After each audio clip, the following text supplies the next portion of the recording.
Reality ಶೋಗಳಿಗೆ sponsor ಆಗಿದ್ದಂತಹ ಉದ್ಯಮಿ C J Roy, big boss winner ಹನುಮಂತನಿಗೆ ಫ್ಲಾಟ್ ಅನ್ನು ಕೊಟ್ಟಿದ್ದಂತಹ ರಾಯ್. ಸಿಜೆ ರಾಯ್ ಆತ್ಮಹತ್ಯೆಯ ಬಗ್ಗೆ ಹನುಮಂತ ಲಮಾಣಿ ಪ್ರತಿಕ್ರಿಯೆಯನ್ನ ಕೊಟ್ಟಿದ್ದಾರೆ. ಸಿಜೆ ರಾಯ್ ರವರ ಸಾವಿನ ಸುದ್ದಿ ಕೇಳಿ ಬಹಳ ದುಃಖವಾಗಿದೆ. ನನಗೆ ಬಹಳ ಪ್ರೀತಿ ಮಾಡ್ತಾ ಇದ್ರು. ನನಗೆ 2 ಬಾರಿ ಬಹುಮಾನವನ್ನ ಕೊಟ್ಟಿದ್ದಾರೆ. ಅವರ ರೆಸಾರ್ಟ್ನಲ್ಲಿ ಒಂದು ದಿನ ಇದ್ದಂತಹ ಸಂದರ್ಭದಲ್ಲಿ ಚೆನ್ನಾಗಿ ನೋಡ್ಕೊಂಡಿದ್ರು. ಮನೆ ಕಟ್ಟಿಸು, ಗೃಹ ಪ್ರವೇಶಕ್ಕೆ ನಿಮ್ಮೂರಿಗೆ ಬರ್ತೀನಿ ಅಂತ ಹೇಳಿದ್ರು ರಾಯ್ ಅವರು. ಅಲ್ಲದೆ ನನಗೆ 5 ಕುರಿ ಕೊಡು ಅಂತ ಕೂಡ ಕೇಳಿಕೊಂಡಿದ್ರು. ನನ್ನ ತಂದೆ ತಾಯಿಯನ್ನ ನೋಡಿ ಬಹಳಷ್ಟು ಖುಷಿ ಪಡ್ತಾ ಇದ್ರು. ಹಣ ಇದ್ದವರೇ ಹೀಗೆ ಮಾಡ್ಕೊಂಡ್ಬಿಟ್ರೆ ಏನು ಮಾಡೋದು?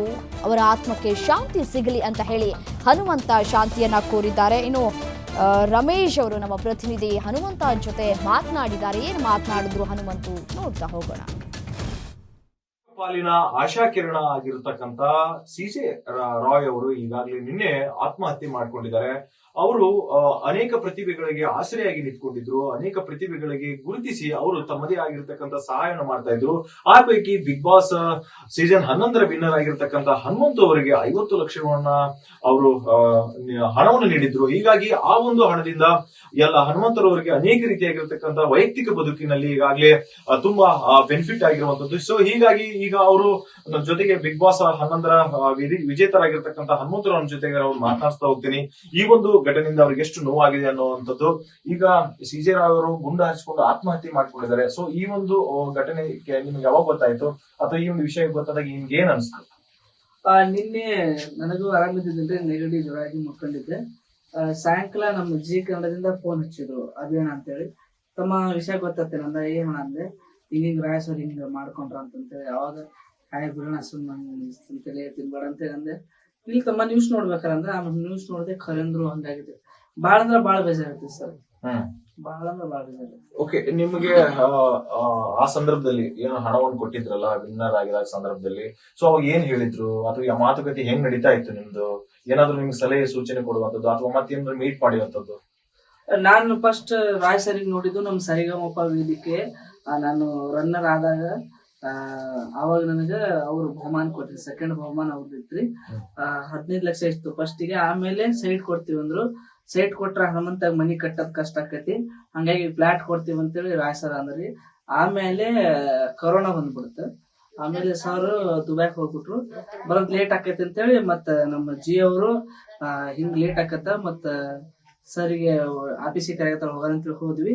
ಹೋಗಿಂದಾಗ ಸರ್ ಕೇಳಿದ್ರು, ಮತ್ತ ನಿಮ್ಗೆ ಫ್ಲಾಟ್ ಬೇಕಂದ್ ಸೈಟ್ ಬೇಕಂತೇಳಿ, ದುಡ್ಡು ಬೇಕಂತೇಳಿ.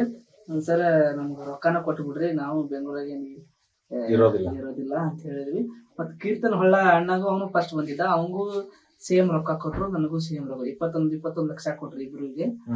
9 ಲಕ್ಷ ರೂಪಾಯಿ ಟ್ಯಾಕ್ಸ್ ಹಾಕ್ರಿ. ಅಲ್ಲಿಂದ ನಮ್ಗೆ ರಾಯ್ ಸರ್ ಫಸ್ಟ್ ನೋಡಿದಲ್ರಿ, ಭಾರಿ ಒಳ್ಳೆ ಮನುಷ್ಯ ರೀ ಪಾಪ. ನಮ್ಮ ಹಳ್ಳಿಯಿಂದ ಬಂದ ಜನಕ್ಕೆ ಭಾರಿ ಇಷ್ಟಪಟ್ಟು ಮಾತಾಡ್ರಿ. ಅವಾಗೆಲ್ಲ ನಾವು ಸರಿಗಂಪದಾಗ 6 ಮಂದಿ ಫೈನಲಿಸ್ಟ್ ಇದ್ದಾಗ 6 ಜನನು ಕರ್ಕೊಂಡು ಹೋಗಿದ್ರು ಅವ್ರ ರೆಸಾರ್ಟಿಗೆ ಬಸ್ ಮಾಡಿ. ನಮ್ಮ ಜಿ ಕನ್ನಡ ಕ್ಯಾಮ್ರಾಮನ್ ಎಲ್ಲ ಕೆಲಸದ ಕರ್ಕೊಂಡು ಹೋಗಿ ಅವ್ರ ಹಗಲಲ್ಲೇ ಅವ್ರ ರೆಸಾರ್ಟ್ನಾಗ ಇದ್ದ ಊಟ ಗಿಟ ಮಾಡಿ ಕ್ರಿಕೆಟ್ ಆಡಿ ಸರ್ ಕೂಟ ಟೈಮ್ ಕಳೆದು ಬಂದು ಭಾರಿ ಖುಷಿ ಇತ್ತು. ಮತ್ತೆ ನಿಮ್ ಊರಿಗೆ ಕರ್ಕೊಂಡ್ ಹೋಗಪ್ಪ, ಯಾವಾಗ ಕರ್ಕೊಂಡ್ ಹೋಗ್ತಿ ಅಂತೇಳಿ ಹೇಳಿದ್ರು. ಸರ್ ಕರ್ಕೊಂಡ್ ಹೋಗ್ತೀನಿ, ಬಿಗ್ ಬಾಸ್ ಮನಿ ಇದು ನಮ್ ಮನಿ ಕಟ್ಸಾಕತ್ತೀನ್ರಿ, ಆಮೇಲೆ ಬರ್ತೀನಿ. ಖಂಡಿತ ಬರ್ತೀನಿ. ನಿಮ್ ಊರ್ ಬಂದಾಗ ಏನ್ ಮಾಡ್ತೀನಿ, ಕುರಿ ಮಾಡಕ್ ಬರ್ತೀನಿ ಅಂತಂದಿದ್ದೆ. ಅವಾಗೆಲ್ಲ ಭಾರಿ ಖುಷಿ ಪಟ್ಟಿದ್ರಿ. ಬರ್ತೀನಿ, ಹೋಗೋಣ ಅಂತ. ಓಕೆ, ಮತ್ತೆ ಅದಾದ ನಂತರ ಮತ್ತೆ ಯಾವಾಗಾದ್ರೂ ಮೀಟ್ ಮಾಡಿದ್ದು ಅಥವಾ ಫೋನ್ ನಲ್ಲಿ ಮಾತನಾಡಿದ್ದು, ಏನಾದ್ರು ಹೇಳ್ತಾ ಇದ್ದು? ಫೋನ್ ಅಲ್ಲಿ ನಾನು ಅವರು ಅಣ್ಣ ಶಿವಣ್ಣ ಅಂತ ಬಾಡಿಗಾರ ಇದ್ರು, ಸುಷ್ಮಾ ಅಕ್ಕ ಇದ್ರು, ಅವ್ರು ಕೂಡ ಜಾಸ್ತಿ ಮಾತಾಡ್ತಿದ್ದೆ. ಬಾರು ಸರ್ ಕೇಳ್ತಿರ್ತಾರೆ, ಹನುಮಂತ ಏನ್ ಸುದ್ದಿ ಇಲ್ಲಲ್ಲ ಅಂತ ಹೇಳ್ತಿರ್ತಾರೆ. ಬಂದ್ ಆಫೀಸಿಗೆ ಬಂದು ಮಾತಾಡ್ಸಿ ಹೋಗು ಅಂತಿದ್ರು. ನಾನು ಹೋಗಕ್ ಹೆದರ್ತಿದ್ರಿ. ಓಕೆ, ಇಂತ ದೊಡ್ಡ ಸಾಧನೆ ಮಾಡೋರು ಅಥವಾ ಉದ್ಯಮಿಗಳು ಅಥವಾ ಬಡವರಿಗೆ ಸಹಾಯ ಮಾಡೋದಂತವ್ರು ಈ ರೀತಿ ಮಾಡ್ಕೊಂಡ್ಬಿಟ್ರೆ ಇದು ಎಷ್ಟು ಬಡ ಪ್ರತಿಭೆಗಳಿಗೆ ನಷ್ಟ ಆಗತ್ತೆ, ಎಷ್ಟು ಹೊಡೆತ ಆಗತ್ತೆ, ಏನ್ ಹೇಳ್ತೀರಿ? ಇದು ಬಾಳ ಅಂದ್ರ ಬಾಳ ಬೇಜಾರತ್ರಿ. ಅವು ರೊಕ್ಕ ಇದ್ದಾರ ಹಂಗ ಮಾಡ್ಕೊಂಡ್ಬಿಟ್ರ ನಮ್ಮಂತಾರ ನಮ್ಮ ತರ ಇದಪ್ಪ. ಯಾಕಂದ್ರ ಅವ್ರು ಹಂಗ ಮಾಡ್ಕೋಬಾರ್ದಿತ್ತು. ನಿಮ್ಮಂತ ಸಿಂಪಲ್ ಇರೋದು ಬಹಳ ಈಸಿ, ಸರಿ ಕರೆಕ್ಟ್ ಅಲ್ಲ? ಕರೆಕ್ಟ್ ಅನ್ನಕ್ಕಿಂತ ಏನ್ ಬಹಳ ಬೇಜಾರತ್ತೆ, ಹಂಗ್ ಮಾಡ್ಕೋಬಾರ್ದಿತ್ತು. ಯಾಕಂದ್ರೆ ಇನ್ನು ನಮ್ಮಂತ ಕಲಾವಿದರಿಗೆ ಬಹಳ ಬಡವರಿಗೆ ಸಹಾಯ ಮಾಡೋದು ಇನ್ನು ಅವ್ರು ಮಾಡ್ಯಾರಿ, ಜಗ್ ಮಂದಿಗೆ ಮಾಡ್ಯಾರಿ, ಮಾಡಿಲ್ಲ ಅಂತ ಜಗ್ ಮಂದಿಗೆ ಮಾಡ್ಯಾರಿ.